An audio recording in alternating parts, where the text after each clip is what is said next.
paz do Senhor, sejam todos bem-vindos ao nosso programa Acessibilidade em Ação.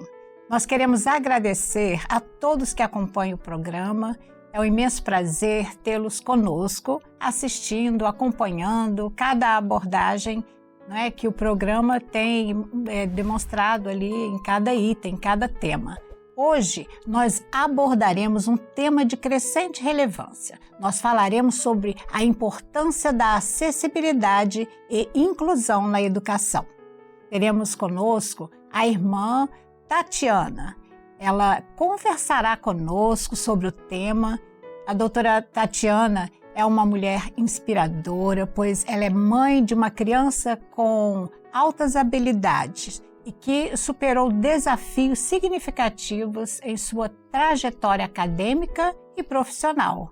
Ela possui uma formação diversificada, se dedica sempre a promover a acessibilidade nas escolas e na igreja. Então vamos ouvir as suas experiências e aprendizados, que nos mostram como a educação pode ser um espaço mais acolhedor para todos. Vamos então falar com a doutora Tatiana. Doutora Tatiana, a paz do Senhor. A paz do Senhor, irmã Leonice, a paz do Senhor a todos os irmãos que nos assistem. É uma grande felicidade estar aqui participando desse programa. Amém, glória a Deus, a alegria é toda nossa. Doutora Tatiana, que está aqui conosco hoje, e ela, inclusive, veio fazer uma gravação para o nosso curso de acessibilidade, que logo, logo estará disponível para todos os irmãos, promovido pelo Instituto Bíblico da Igreja Cristã Maranata. Doutora Tatiana, hoje nós vamos fazer algumas perguntas, né? Eu já tive a oportunidade de ter assim, um diálogo mais aprofundado, né? Sobre aquilo que envolve tanto na educação dos filhos, como mãe, como serva do Senhor. E nós preparamos aqui umas perguntas que serão projetadas aqui no slide, né? E eu vou começar com a primeira pergunta. Pode ser. Doutora Tatiana, como que a sua experiência como mãe de uma criança, não é, que possui alta habilidade, influenciou sua trajetória acadêmica e suas escolhas na área da educação inclusiva? Então, irmãos, quando a gente recebe esse parecer, essa identificação, como a gente falou agora há pouco no curso de acessibilidade, né? Nós, na verdade, nós nos sentimos um pouco perdidos. É assim como as pessoas que recebem o diagnóstico de crianças com deficiência ou com transtornos, as altas habilidades de superdotação nos surpreende. Então, como pais, nós procuramos, né, estarmos atualizados com relação ao assunto, procurar profissionais da área que possam nos ajudar. E aí a gente vai começando a destrinchar e começando a conhecer, né? Eu, na realidade, eu comecei na acessibilidade, na educação inclusiva, por causa do trabalho da igreja, né? Tudo começa como intérprete de Libras, e aí a gente vem já nesse trabalho há muitos anos. Foi o primeiro, né, uma das primeiras ações de acessibilidade na Igreja Cristã Maranata foi o trabalho com Libras, né? Exato. E lá em Pernambuco não foi diferente, né? Nós começamos com o trabalho que aí chamava até, não era nem assistência à pessoa surda e surdo-cega, né? Que a gente vê que o foco é na pessoa. Mas a gente chamava mesmo o trabalho de Libras, né? E aí a gente começou em 2011 e nós depois começamos a estudar, porque o Senhor começa a nos mostrar que não é só a pessoa com surdez, né? Existem outras pessoas que precisam de acesso à palavra do Senhor, que precisam de ter essa oportunidade, de serem oportunizadas, né? E aí, quando nasce meu filho, a gente via os indicadores de altas habilidades de superdotação, até que um dia eu trabalho na área de saúde e com diversos profissionais, né, com médicos, com psicólogos, enfim. E aí um psicólogo chegou para mim, eu sempre que podia levava meu filho ao trabalho, porque não tinha quem deixar, não sei o que tal. E um psicólogo chegou para mim, conversou comigo e disse assim: você já investigou? Aí eu desconfiava, mas não tinha certeza, obviamente. E você já investigou? Procure investigar. E aí eu fui, né, para uma psicóloga e ela começou a dar os encaminhamentos. Né, como esses profissionais são importantes. Né? Mais uma vez, focando aí que é uma equipe, né? É uma equipe. Não é somente Exato. um profissional, né? Porque muitas pessoas têm essa dúvida. Eu imagino que meu filho possua altas... É uma equipe multidisciplinar, Isso, né? É uma equipe, né? Exato. E aí a irmã foi justamente no caminho correto. Foi buscando o apoio e foram as indicações, né? Sim. Aí o que aconteceu é que isso era um dia de sábado, nessa consulta. Quando ela começou a me orientar, me instruir, né? Aí eu liguei para a professora do meu filho e disse, olha, eu quero uma reunião com a senhora na segunda-feira. Eu quero conversar sobre o meu filho.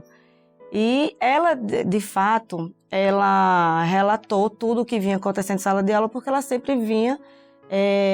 ela mandava até vídeos, né, do que acontecia, determinadas situações na sala de aula, que era diferente da normalidade das crianças. Eu vou dar um exemplo para a irmã e os irmãos que estão nos assistindo poder compreender. Ele era pequenininho, acho que 3 anos, por aí, e aí estava o conjunto, era conjunto de 4 elementos. E aí, como é que a gente vai trabalhar os conjuntos? As crianças estavam colocando lá bolinhas, círculos e tal, e ele estava desenhando os planetas. Como é que ela viu? Ela levantou, pegou uma borracha, porque os planetas não estavam na proporção. E foi apagar. E aí juntou um monte de criança para saber o que era aquilo. E aí eu conversei com ela e a gente teve encaminhamento da escola para um núcleo de atendimento de altas habilidades. E decorrente disso, né, eu já tinha feito a especialização, né, em educação inclusiva por conta do trabalho da igreja para poder assistir melhor nossas crianças, nossos irmãos. E agora no doutorado com essa área de altas habilidades também. Maravilha, né? Então, quer dizer, já ali com 3 anos, né, na escola, começou a dar esse sinal, né, de havia algo diferente, né? Exato. Na verdade, porque a gente chama primeiro de criança precoce, existe a precocidade. Então, essa precocidade, ela pode ser um indicador da alta habilidade e superdotação, ou ser uma precocidade do desenvolvimento cognitivo e vir desaparecer com o decorrer do tempo. Sim. Então, quando ela realmente perdura, e aí ele é acompanhado, né, nesse período, a gente vê que, de fato, a criança precoce, pelo menos no núcleo de altas habilidades e superdotação, que existe em todo o país, né, de acordo com o Ministério da Educação, existe em todos os estados e no Distrito Federal. Então, ele ficou numa fila de espera, por ser uma criança da educação privada, na escola privada. Sim. Ele ficou na lista de espera, a gente esperou mais ou menos 1 ano e 2 meses, e aí ele entra. Quando ele entra, ele vai ser um período de avaliação.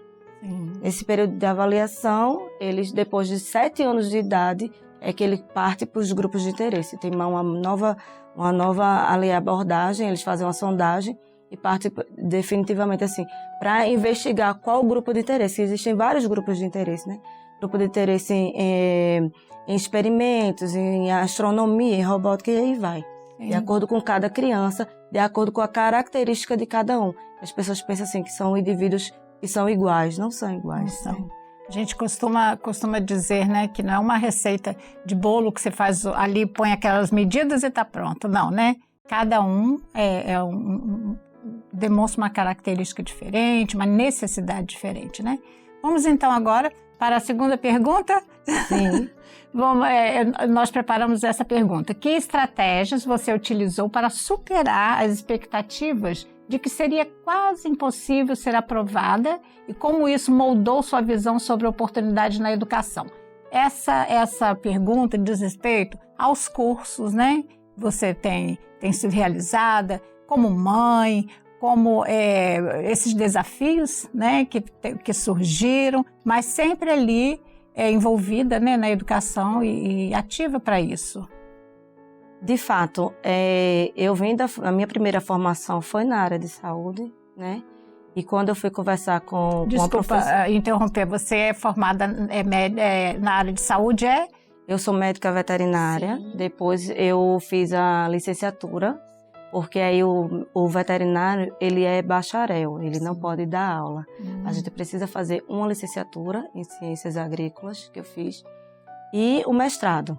Só que aí eu parti, né, para a educação. Digamos assim, desvencilhei por conta da educação inclusiva. Sim, né? Quando eu comecei a estudar, na verdade, a gente começa com a oficina de Libras na igreja. Sim. Né? A gente começou com a oficina de Libras e aí a gente vai começar a buscar mais conhecimento, né? Como melhorar a nossa qualidade de interpretação na igreja, nos cultos, para que os irmãos possam poder entender e tudo mais. E a gente começa a estudar.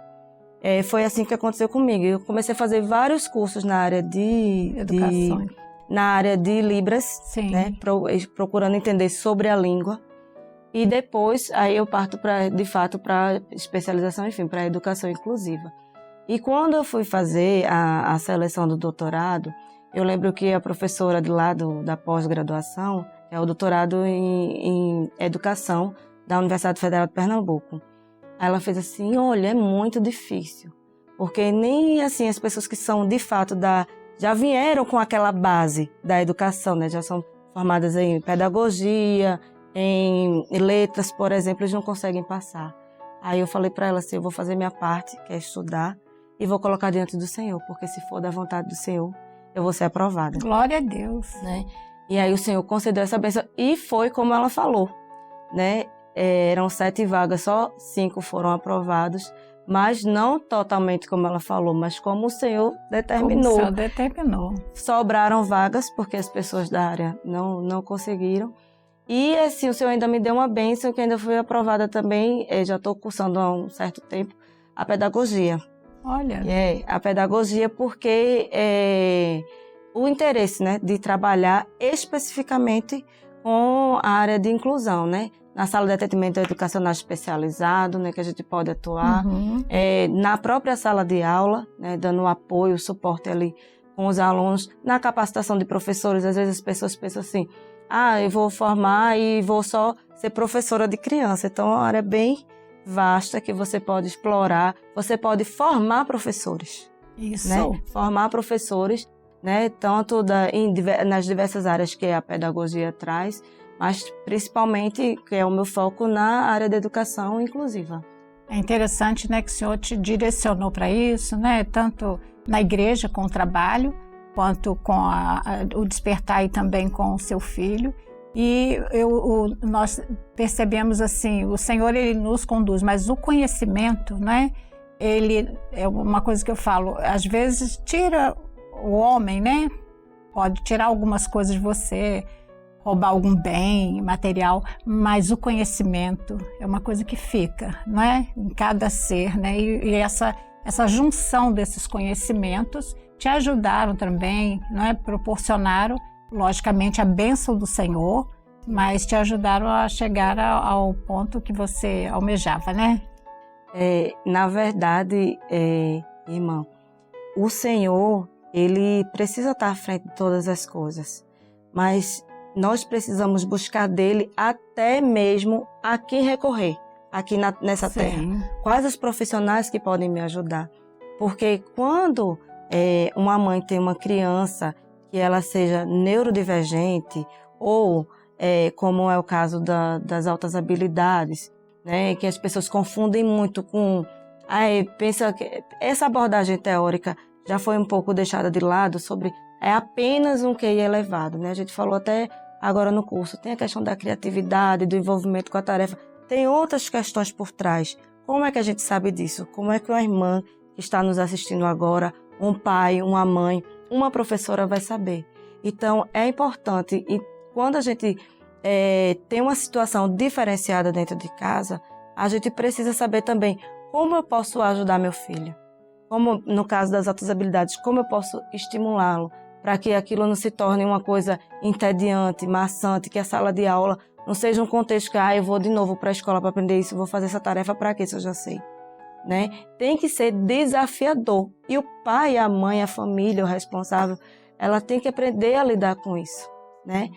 Dentro desse contexto familiar. Um apoio, né? Exatamente. Um apoio familiar. Até porque a escola, muitas vezes ela não está preparada, na maioria das vezes. Infelizmente, os professores não estão, e aí os pais têm que servir como mediador entre as questões da criança, as necessidades da criança de maneira geral, ali na abordagem educacional. Amém.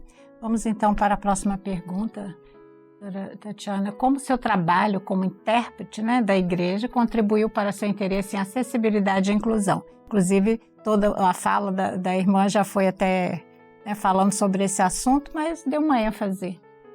Alguma coisa que você se lembra, uma experiência? Eu lembro de uma experiência maravilhosa. A primeira vez que eu interpretei, e aí eu era muito tímida, eram os irmãos da Paraíba, eu sou de Recife, e eles iam para Recife, nos finais de semana eles viajavam para poder ministrar a oficina de Libras. E eu ainda estava cursando a oficina de Libras quando nós fomos ao Manaim, o Manaim lá de Pernambuco. E aí os irmãos, eu estava lá dando assistência, levando alguns jovens que iam cantar e tal. E aí eu percebi, irmãos, que na fila das pessoas que iam descer as águas, tinha alguém se comunicando com as mãos. E eu fiquei pensando, tem surdo ali. Aí meu marido fez assim, depois que tu começasse a estudar Libras, tá vendo surdo em tudo quanto é lugar. Eu disse, não, tem surdo aqui no Manaim. Jesus amado, como é que eu vou fazer? Porque eu interpretava, mas eu interpretava assim, na oficina, eu fechava os olhos e fazia os louvores assim, porque eu não queria ver ninguém na minha frente. Aí os irmãos faziam, abre os olhos, eu não tenho condição não, a vergonha é muito grande. Mas aí eu disse, vou esperar. E aí os irmãos começaram a cantar louvores, tanto na fila das servas, quanto na fila dos varões. Começaram a cantar louvores. Eu disse, não, eles não são surdos, eles estão cantando. E a menina, uma moça, né, uma jovem, que estava acompanhando, ela ficou parada lá. E o Senhor ficou me inquietando. Vai lá falar com ela, vai lá falar com ela. Eu disse, Senhor, não é possível. Enfim, foi o Espírito Santo mesmo. E aí eu cheguei pro irmão dela, sem saber que era irmão, vi que estava junto. Eu disse, ela é surda? Aí ele disse, é. Eu disse, por que você não está interpretando para ela? Ele disse, porque eu não sei. Então, assim, eles se comunicavam através de mímica, de gestos e tudo. E aí eu disse, não, o Senhor me colocou aqui, para ser um instrumento nas mãos dele, vamos lá. Eu disse assim, eu falei pro irmão dela assim, eu vou interpretar só o começo aí de alguns louvores, que era o louvor de clamor, alguma coisinha assim.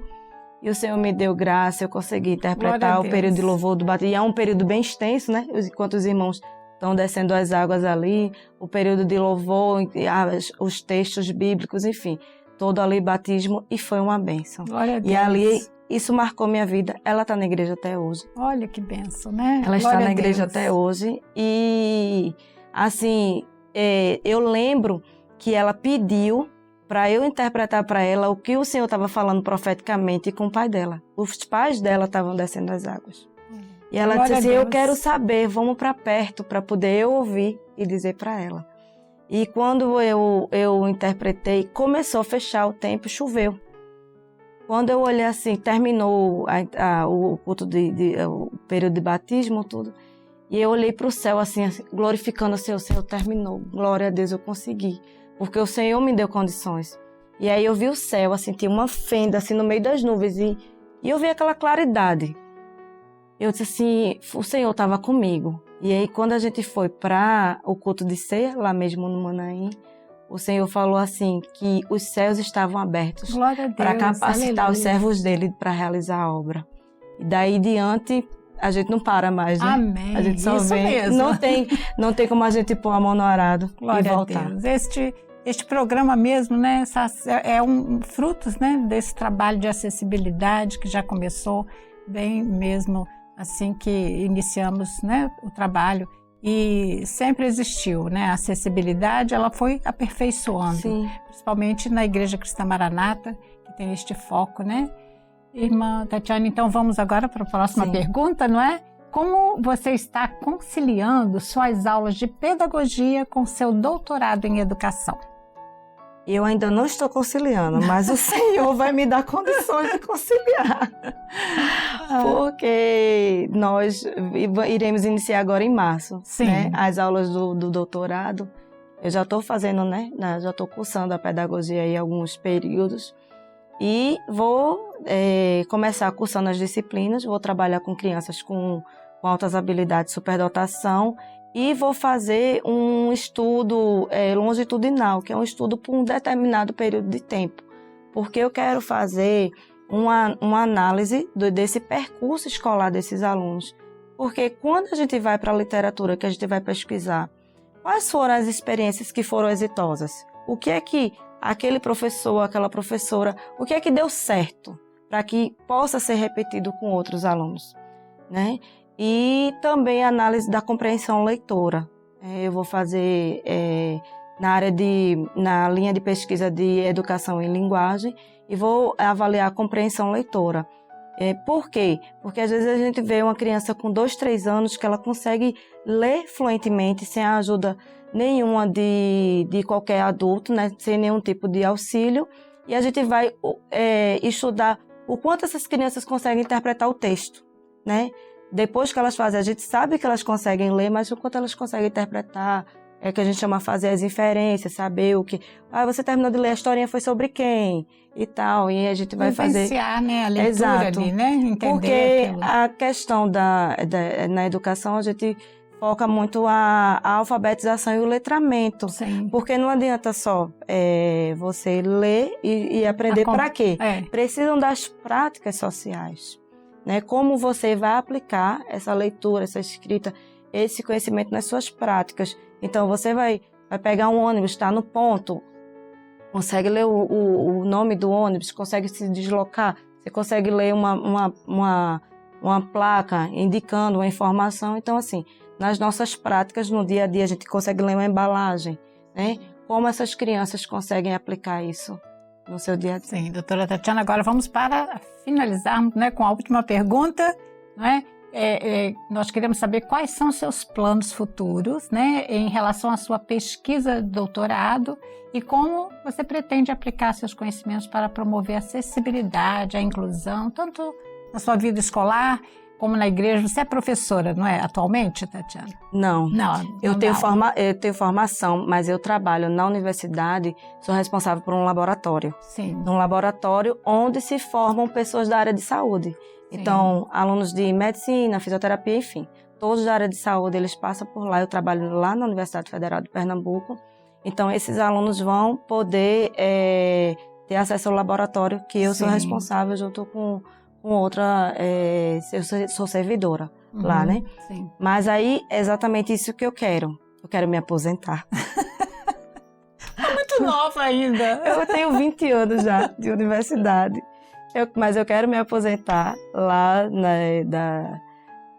onde eu trabalho, na universidade, para poder me dedicar especificamente, né, à questão da educação e com as crianças pequenas. Por isso que eu escolhi a pedagogia. Amém. Né, porque a gente vai poder trabalhar no ensino fundamental, no ensino, na educação infantil. E com relação à igreja, nós, quando até a própria irmã falou, o conhecimento, ele sempre é válido. Sim. Sempre é válido. Minha avó falava isso também. O que ninguém pode tirar de você é o que você sabe, o que você aprendeu, o que você estudou, o seu conhecimento. Sim. Né?